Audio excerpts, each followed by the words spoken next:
I'll be reacting to our Ranking of Kings episode 22. I'll be watching it from Funimation's website, and I'll be starting off my reaction in 1-0. Go! I always love that. And a Polak sound. It never gets old. And Funimation's logo is pretty cool too. Do wonder what they're going to do with it though. Oh! Okay, this is different. Starting out with the opening straight up at the very start of the episode, instead of just inserting it midway. Although, you know what? That is a sensible decision, though, because going by how all the major action ended off in episode 21, yeah, I could see why the writing animation staff wouldn't find the need of having just some kind of like super grandiose pre-opening cliffhanger like they normally do in this series, and so they just opt for having the opening at the very start. At least that's my guess. Going by the thumbnail, I'm gonna guess that they're gonna focus on Miranjo's past with the demon, because I don't think Funimation would be having young Miranjo there if it wasn't gonna focus on that.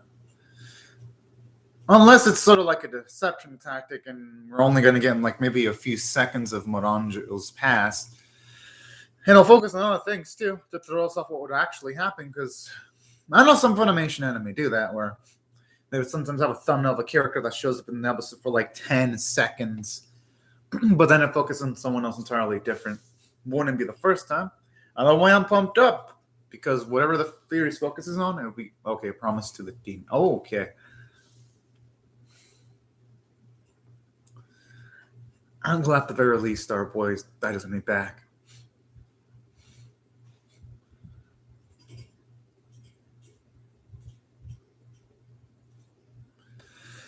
I'm assuming that after Daida sees, he's going to be more encouraged to want to help out Miranjo, because he already... Aww.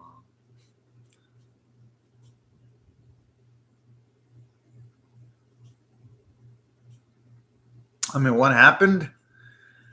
I'm not going to blame her for now having the appetite at all. Whoa! Whoa!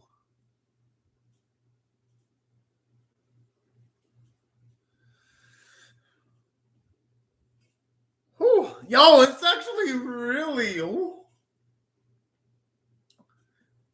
really nice seeing like the visceral animation when he's running to save Miranjo. That was well done. Oh.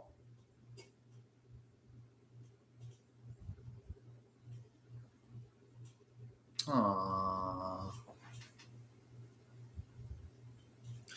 You know, seeing moments like this, I can now really see. Oh, hello, IG with Kumar PS. Well, I'm watching it off of Funimation's website. I could link the episode, but the thing about Funimation is you need a subscription to watch it, and they're $6 a month. But I can link it if you want. Oh, honestly, Miranjo when she was younger didn't seem like the savage that she is. Well, that she was during the series. I know what could have happened to her. Because honestly, everything seems... Aw, fucking cute. But yeah, everything seems good so far between the two.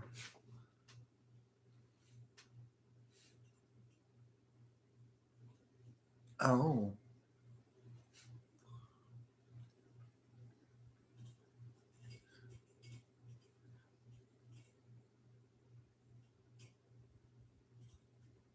And I like how we see the start of when she wanted to make his ambitions come through.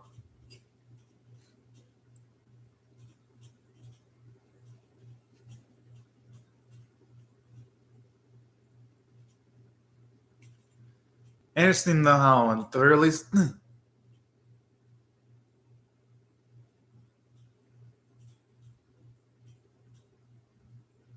Aww.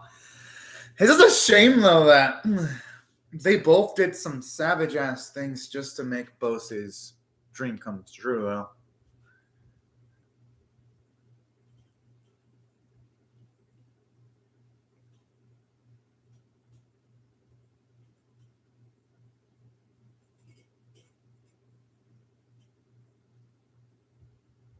Whoa!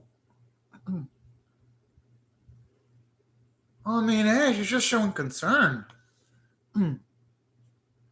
Oh my!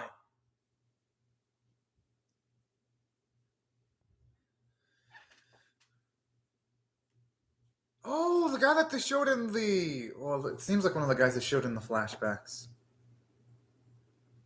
So at least now they're showing off when things start to go south. What? I mean, he got lit too overly ambitious.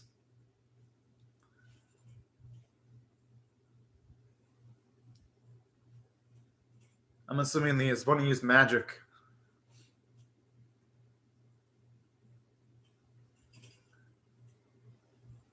What the? He has no words even though he almost did. Damn! Talk about a massive adrenaline junkie there.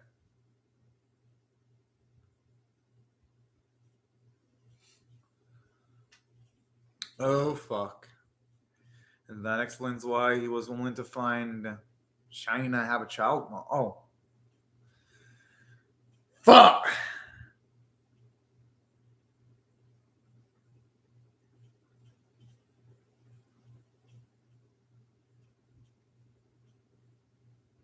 Aww.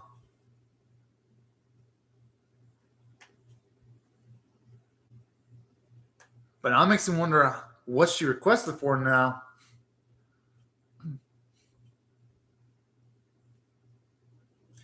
You know, seeing this,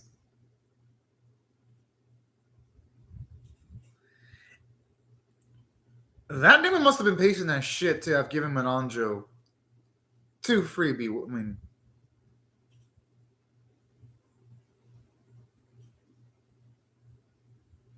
he's gonna know who that child is, Boji. Mm-hmm.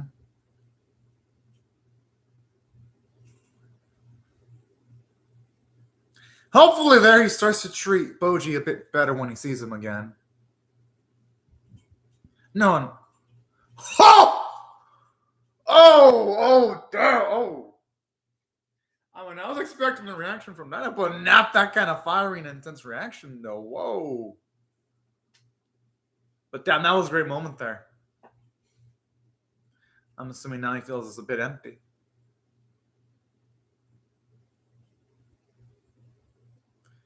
Well, probably the consequences of sacrificing his own child's strength. That's probably where all the excitement went.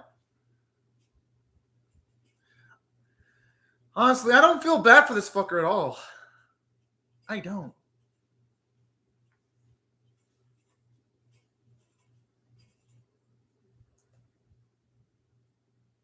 The thing is that there's no get out of jail free card in life.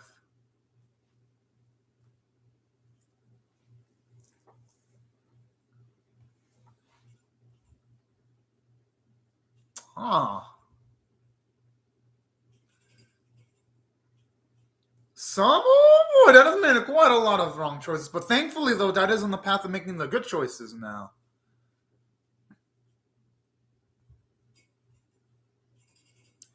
It's just unfortunately that her soul was taken away from the demon, though, so that's not going to be able to come to fruition now. Unfortunately.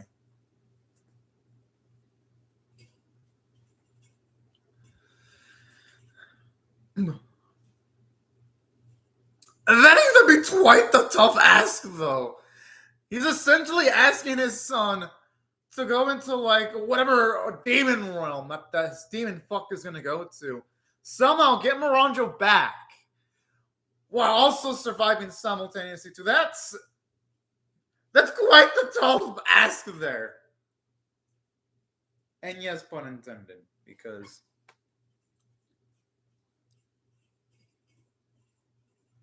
and you know the saddest part about this? It ain't like Moranjo started out with bad intentions.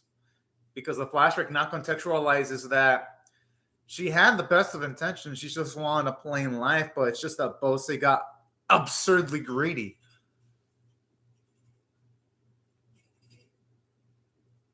That's not going to work. I mean, they should have realized they're going to probably need magic or some. Whoa, could actually work?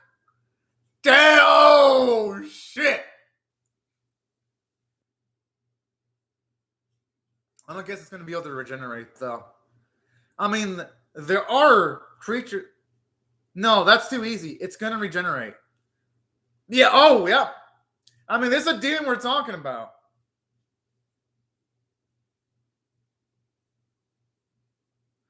What? How much in the know is he?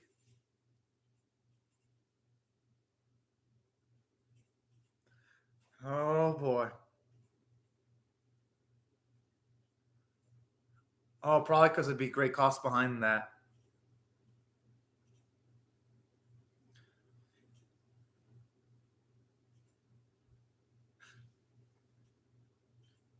You know, is this kind of conflicted? I do want to see Oaken save, but I also want to see Miranjo.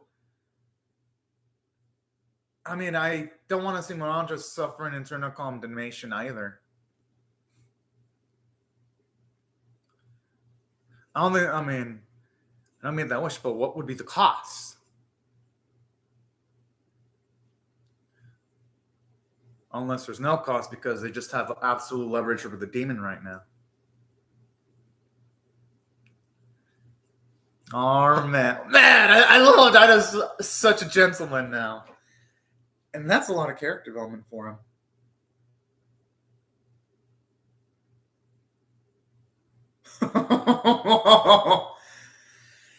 Oh.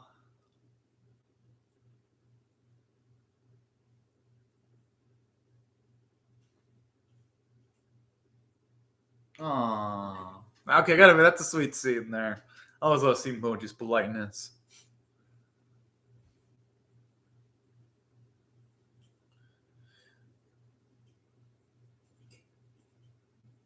Hey, I hope she can live up to that promise. I fucking hope. That is, I mean, kind of. Yeah, I figured it wasn't going to be that easy. But why is it laughing? Unless we're going to get some kind of deformed, fucked up version of Miranjo. Because it said bring her back to life, but not in which state, though.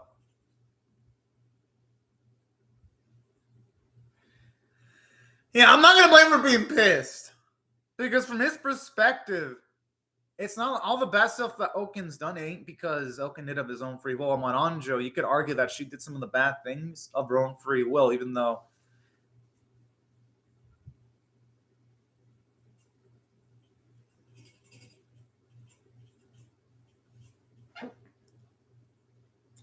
Hey, you know what? Yeah, I mean that. Hearing that, I could see why you'd want it. Yeah. Oh, that's fucking sweet. I mean, she did, but she was also a Shunin Beacon of Hope for Daida too, though. And not just that, but she did her best to help out his pops too. Whoa! Whoa!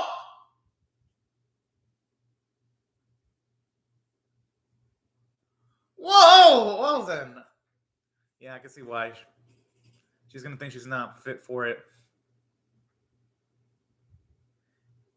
And you know what? This actually doesn't come out of nowhere, too, considering that even when she was in mirror form, she was there with Dido. So this marriage proposal actually makes sense, too. And she did give him hope. I don't think anyone want to harm her, though. I feel bad. That's for Destra, though. Yeah, they do have a right to being pissed.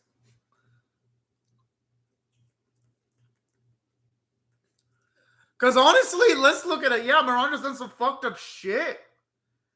And Oaken, the actions that he did wasn't because of his own free will. It was because he went insane due to his own abilities.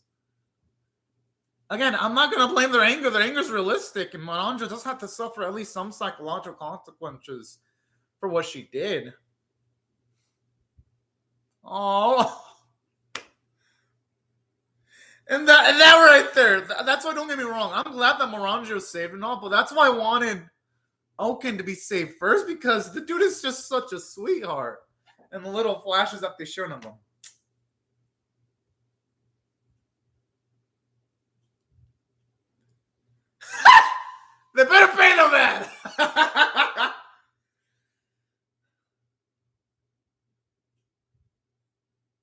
Oh, I love that optimism there.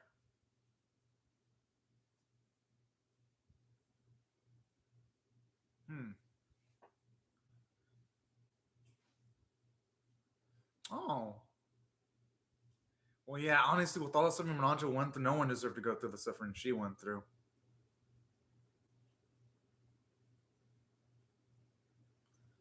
And he's got a point there.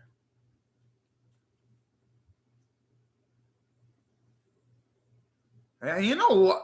Those are some wise words right there.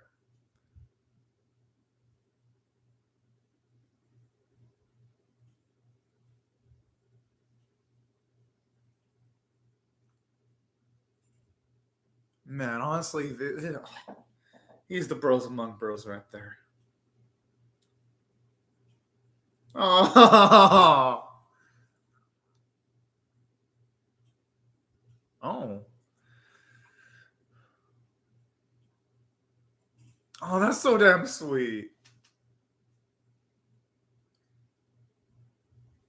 Come on, I mean, I love how humble he is too. That's true, actually. Because that speed, Boji had that speed due to all the hard work he did.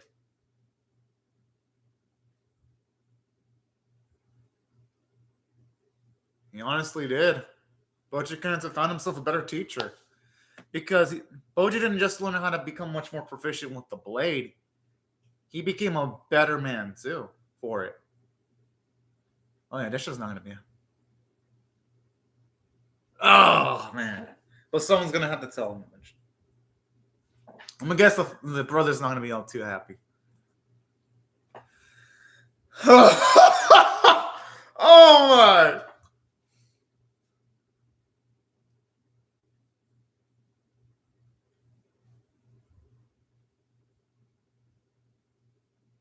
Okay. At the very least, he has the mindset of his own. Similar mindset to his brother at the very least, just wanting silver and gold as compensation. They better be willing to give a fuckload of silver and gold then. Yeah, I'm actually shocked. I thought he'd be more pissed. Yeah, that's what I'm wondering. Oh. Oh, that's, well, I mean, shit. Considering they lost the opportunity of saving Elkin, that's the least they can do.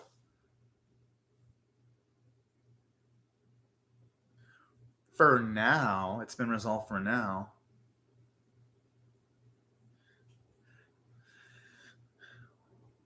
Because there's still the whole matter of Elkin, though. You know? Aww.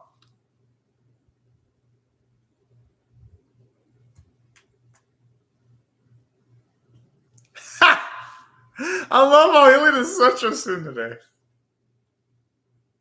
I mean that in a good way. Oh, that's gonna take a lot of explaining.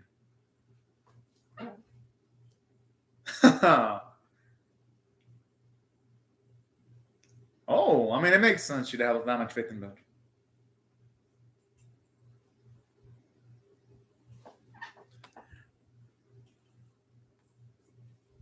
A hug, maybe? Pat on the head? Oh! Young, is she gonna say young men? Oh. Oh, yes! Oh, man. No, they're not. You're never too old for that.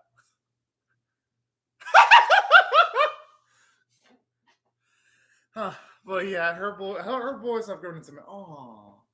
Oh, they're the cutest babies. Ah! Honestly, yeah, she has a lot of reasons to be proud of her boys.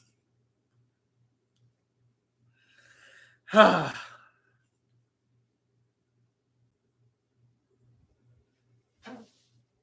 boy. Oh. I just love the look on Healy's face. And he's gonna say this woman's my wife? Oh, never mind. I want to. Oh, man, I still want to see her reaction.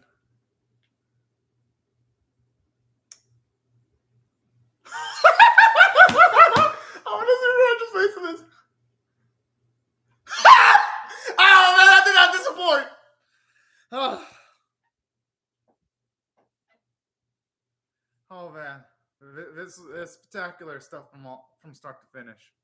That's all I got to say regarding the matter.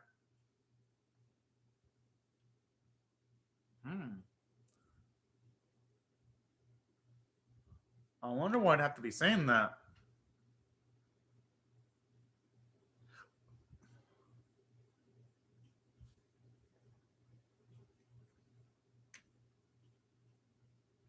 Can't really call it completely self-centered though. Anyone want to save their sibling?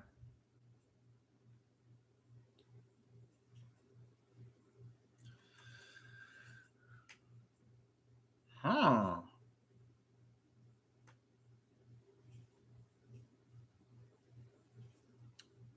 Just wondering what he's gonna do next though.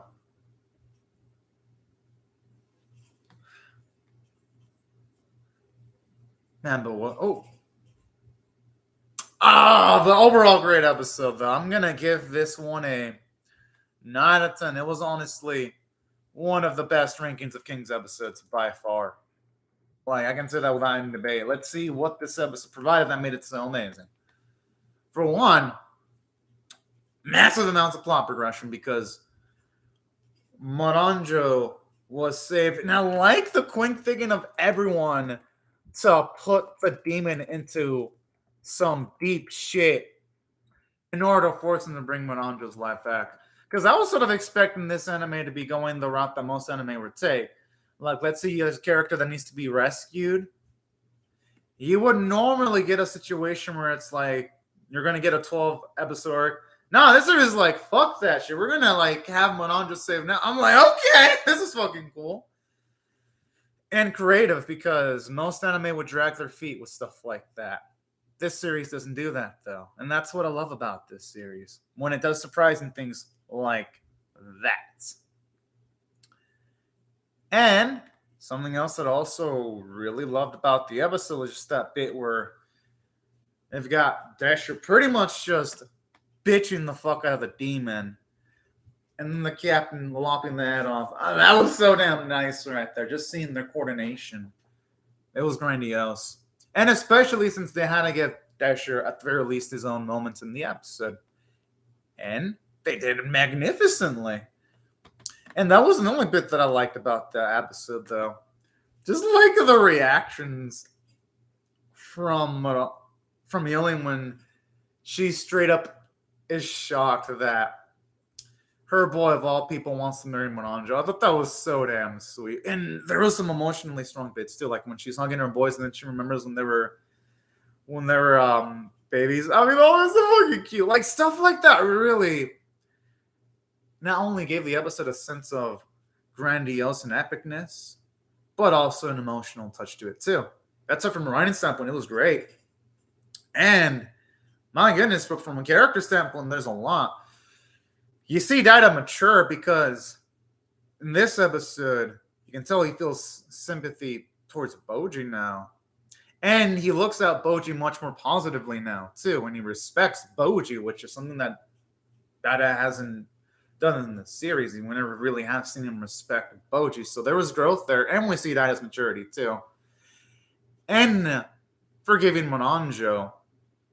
But then this episode also simultaneously did a good job of justifying why I want him, right? Marry her, too, because, yeah, she was that beacon shining light there when he was trapped. So all in all, there was a lot of positives from a character standpoint for Daida. And also healing, too, when she hugged her boys. It's so fucking adorable. Oh, man. And I love how when healing hugged her boys, we got to see our Daida just be a little bit embarrassed. That's so cute. And I mean that in a really good way. That's what I love about this episode. Just a nice, wholesome, beautiful moments like that. Obviously, I do love how Dasher and Desha pretty much also asked for gold and silver as compensation for their wish being taken away. I thought that was a nice scene there, too. It shows you the maturity of those two brothers. And I love how this series also emphasizes that even though, yes, the opportunity for Vulcan being saved is gone, they're still going to make efforts at trying to save him. And I love that. That's a perfect setup for season 2. And what this episode really did right in regards to that, having that small bit where you have Oaken say he doesn't need to be saved yet. Because already I wanted Oaken to be saved more than Moranjo, and here's why. And I wanted Moranjo to be saved. Don't get it twisted, y'all. I want her to be saved. But here's the thing, though. Some of the negative actions that Moranjo took towards others, it was of her own free will. With Oaken, he didn't get to decide to be an immortal. And he wasn't even mentally sane either because that immortality affected his sanity. So even though, yes, he did cause harm to people, it wasn't like he wanted to do that on purpose. It was his immortality affecting his mindset. In contrast, Moranjo, even though, yes, she started out as a really kind of gentle-hearted individual, and yes, she wasn't the one that turned bad per se. It was her ambition and wanting to help out Bose, and Bose first becoming corrupted personality-wise and wanting to pursue strength at the cost of his son's well-being. And then after that being the situation where Moranjo starts to do some unethical shit, that really shows you that when it comes to Moranjo, the core of her character was that she wasn't really bad, at least up until outside circumstances changed her. And that's what really made the episode nice. But it also gave it a sense of tragedy, too, because you just got to look at it from this standpoint. Bose, if he would have just taken the nice, smooth life, he honestly could have had a really happy life with Moranjo if he wasn't so really ambitious. But unfortunately, though, people's lives in real life are fucked up because they get too greedy. And that's really what caused a lot of chaos in life most of the time. People's uncheckered greed. But that's what makes this series so damn good, because all the flaws that Bose has is realistic. I mean, you've got people get overly greedy when they have obviously something beautiful right in front of them, but they give up a lot of what they got due to greed. So that's why I also love this episode when it came to handling Bose too. And the animation quality was damn good, and the artwork was nice. And that's all I had to rate the episode overall. Gotta give it, you know what? I'll give it a 9.5 out of 10 because honestly, the episode was just damn good, honestly. And it resolved all these plot points while it's a perfect setup for season 2 simultaneously, which I hope this series can get one. I would love if this series got a season 2, because with the way this series has been, I'm gonna just say to y'all straight, this series is gonna most likely be an 8 out of 10 caliber series for me, which I really give that grade. I usually give 4s, 5s, 6s, 7s, rarely 8. And if this series were to ever get a full adaptation, this would probably be a 9 out of 10 tier anime for me. But just slight spoiler, whenever I finish watching the last episode, unless the last episode pulls off some kind of one-rank priority bullshit or Takate OP Destiny bullshit, this series is going to be, I'm going to rate this one super fucking high. And if it were to get a full adaptation, I could see this being 9. I could honestly see this anime, if they were to ever get a full adaptation, being in my top 10 anime of all time. That's provided, though, that it ends completely amazing with the full adaptation. But overall, this series, it's excellent. The series never disappoints me. It always surprises me pleasantly. This is one of the few anime where I can actually say that, where it actually surprises my expectations. But yeah, fantastic episode, great voice acting, great music. And yeah, these are pretty much my thoughts on the episode, y'all. I thought it was absolutely awesome. But anyways, y'all, these are my thoughts on the episode. I would really love to hear your thoughts on how I feel about my reaction or the episode itself in the comment section below. Hope y'all rate the video, share it, comment, subscribe. Thank you very much, Ajit Kumar PS, for commenting. Thank you so much, everyone else, for watching. And I'll see y'all later if you come back for more, y'all. Bye-bye.